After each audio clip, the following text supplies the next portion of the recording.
What's up, you guys? Welcome back to my channel. My name is Marina. I share all about health and wellness and motherhood and our lifestyle.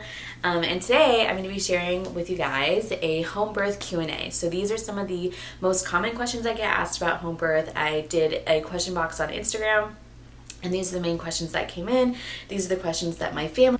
As of today, I am 37 weeks pregnant, and I am planning my first home birth. So my first birth was actually in a hospital, and I had my son in a hospital, and now we are choosing to have our daughter at home in our 2-bedroom, 2-bathroom apartment that is upstairs.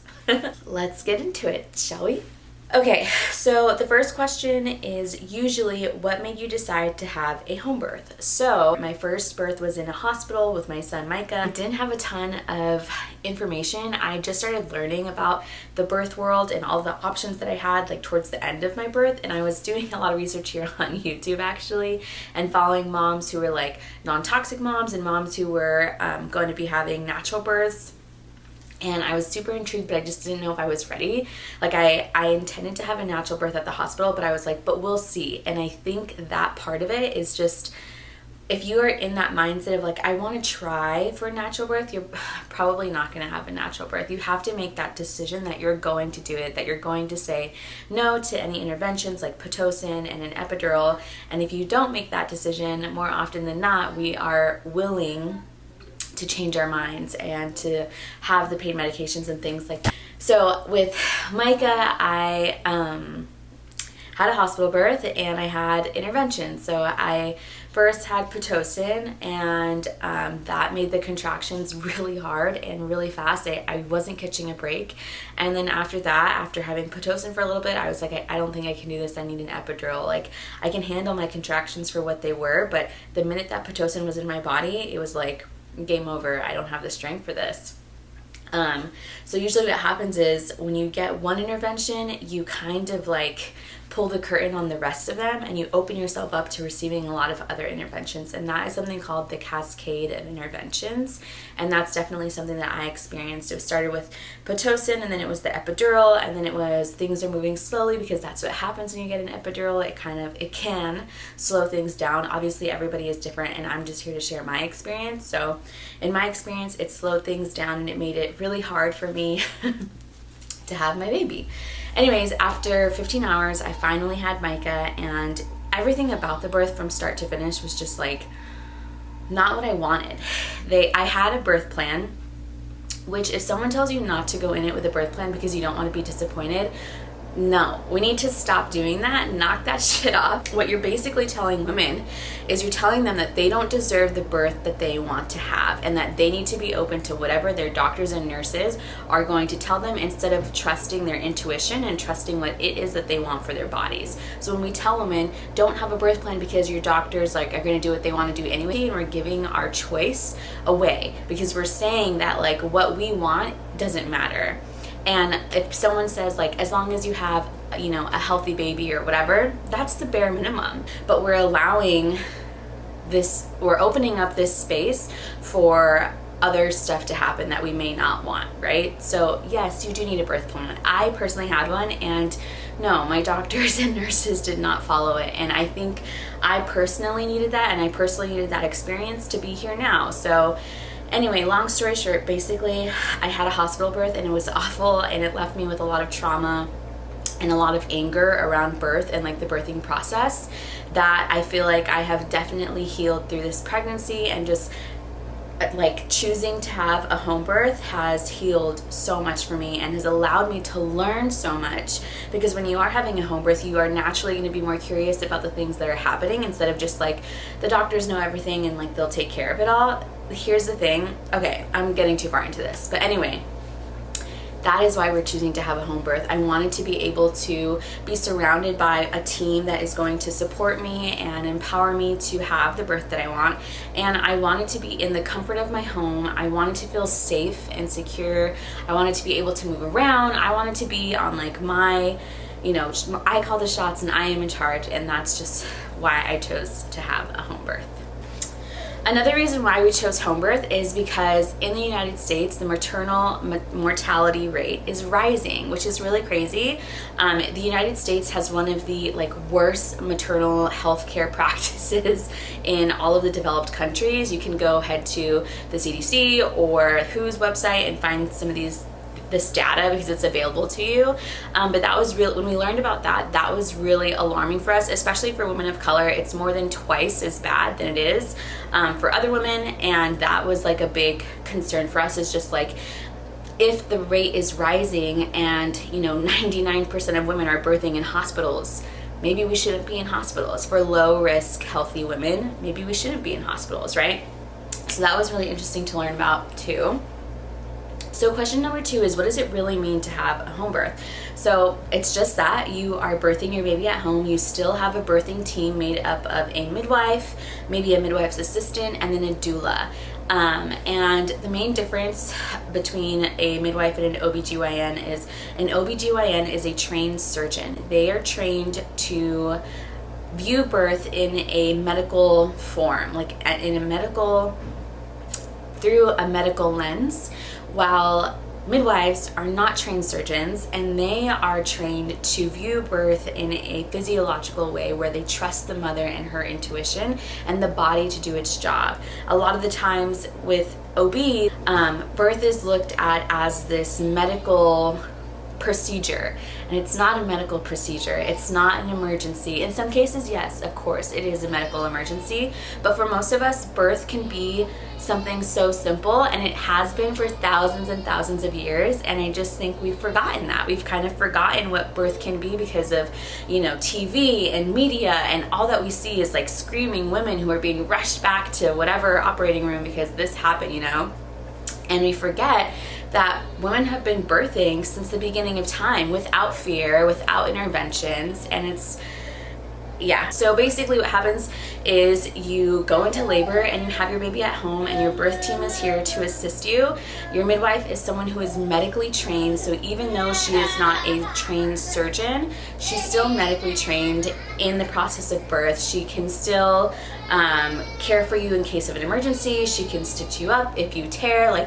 She is a medically trained professional who is responsible for you and your baby. Your doula is someone who is more on the emotional side. She's there to make sure to remind you to take those deep breaths, to remind you to maybe switch positions, to remind your partner what are some helpful and supportive things that they can do as well. So that's our birth team, my midwife, her assistants, and then my doula. And then we also have our photographer slash videographer. The really cool thing about home birth is that you have solid relationships with these people. One thing about my birth with Micah, my first son, was that in our type of insurance, in our type of office, we had to meet with a ton of different doctors and then just hope that the doctor that we liked was on call. And of course, the doctor that came in to deliver me was the one doctor that I didn't spend any time with. So it's really impersonable, you're having this. And like I said, it's not like this for everybody. This is just my experience that I'm sharing. But it was really it's scary. You feel scared. The emotions are scared. For me, I had a lot of fear because it's I'm doing this life-changing event with someone that I have never met before and have no connection with. With my midwife and my doula, we've met multiple times. We've spent hours together. All of my visits are at home, so they come to me, and we spend an hour or two just kind of talking and getting to know each other and figuring out where my head's at, where her head's at, how we can come together and support me in the best way possible. And that's just not something that you can get in a doctor's office because they don't have the time. A lot of the times with Micah, when I was going to my checkups, I was seeing a nurse practitioner, someone who was not going to be, there was no way she was going to be at my birth, and I developed a good relationship with her, but it was you're not even going to be there, So anyway, those are just some things about home birth that I feel really are changing our perspective and just changing the experience that we're having with birthing our daughter, and it's been really special. The next question is, how did you find your birth team, and is it covered by insurance? So sometimes some insurances will cover you to birth at a birthing center. I am birthing at home, which is not covered by insurance. And I found my birth team on Instagram through hashtags. I literally just used our city and state and then midwife, doula, birth photographer and started going through hashtags, and I found them and I connected with them, and I just kind of interviewed a couple and asked different questions, and the ones that I resonated with the most were the ones that I ended up picking, and it was just like the perfect pair. So it was pretty easy, and I highly suggest looking into it as well. Okay, so someone said, how are you preparing for home birth and what does that look like? So there's a couple different things that you can do. There's like hypnobirthing, which is like listening to music and like doing different deep breathing techniques. There's maybe like journaling, there's art. You can do whatever you want to do to prepare for birth, but here's the thing. Whether you are having a home birth or a hospital birth, you should totally get prepared. This is a huge life event that is happening, and it is wild to me that I showed up to this last time with Micah completely unprepared. Like, I took a couple birth classes here and there, but like I didn't even know what the process of birthing was. Like, I didn't know the different stages. I didn't know what each thing was called. And I just think that's so important to understand the physiology of your own body and know what's going on as you are bringing your baby earthside. So something to prepare is to just like get more familiar with birth and like the actual anatomy of it and what happens, and knowing what your body can do can be super powerful too, because you can trust the process that has happened already, and you can trust the process that you know your body can handle. So I'm doing that. I am also big on like visualizing and using affirmations. So I actually created some affirmations. I'll put the link down in the description box, and they're in my Etsy shop, and I love them so much. When I was looking for other affirmations, I was like, I want them to be my words. Like, these are beautiful, but I want to feel super connected to them, and I want them to be my words, the same affirmations that I've been using this entire pregnancy. So I just made my own. I'll link that down below, and you guys can go check them out and see if you like them. But that is something that has been very powerful for me. It's constantly reminding myself and like saying those affirmations over and over and just having them up. That's another way that I'm preparing. And then visualizing, like I said. So using my oils, I really like to use Envision for this, and I just kind of like rub it onto my wrist and onto my chest, because the way that oils work is they're attached to your emotions. So our sense of smell is attached to our emotions, kind of like when you can smell Christmas or you can smell Thanksgiving and it makes you feel like warm and cozy. That's how essential oils work. So I use Envision to like really try and picture myself like walking throughout my house and laboring and being in the birthing pool, and just like seeing my birth team there surrounding me, just like hands on, loving on me. And that's what I've been doing to prepare. So this question, do you still go to a regular OBGYN and have the same appointments? No, your midwife replaces your OBGYN. Like I said, they're both medically trained professionals. One is a trained surgeon and one is not a trained surgeon, and one is educated about birth in a medical standpoint, and the other is educated about birth from a physiological, intuition-led standpoint. So I have my midwife. She comes to my house. I still get ultrasounds. I still get lab tests. I can still do blood work. She checks all my vitals every time she comes over. So those things are still happening. They're just happening in the comfort of my home. I don't have to go sit in a doctor's office and wait and then see a doctor for like 10-15 minutes. Like, she's here for seriously almost 2 hours, or like at least an hour, and just kind of going over everything and connecting, like I said. So no, I don't see an OBGYN. And actually, fun fact, I had an OBGYN when I first started. Like, I wasn't, I knew that I wanted to do a home birth after Micah, or just like a natural birth, like something outside of the hospital. But when we moved to Arizona, I was like, let me just like look around and see what kind of hospitals are here. So I went and saw an OBGYN to confirm my pregnancy and just kind of get like a tour of their facilities, I guess. And I told the OB that I was considering home birth, and she straight up tried to scare me out of it, and it was an awful experience, and I felt really bullied. And so I fired her.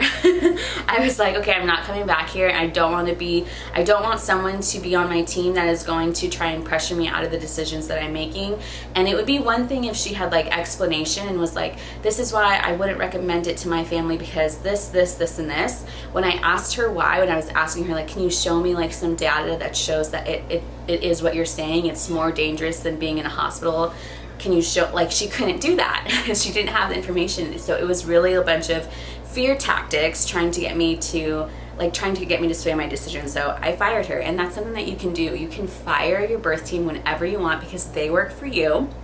The minute that you don't feel supported, the minute that you don't feel heard or considered or being taken seriously, fire them and find someone else, okay? So that's what I did, and then I found my incredible midwife who has been nothing short of amazing. Like, the thing about this, you guys, is that not only is this birth like going to be beautiful, but it is so healing. Like, it is going to heal me and so many of the generations to come after me within my own family, and just reminding them and showing them like we can do things differently. We don't have to walk the society norm.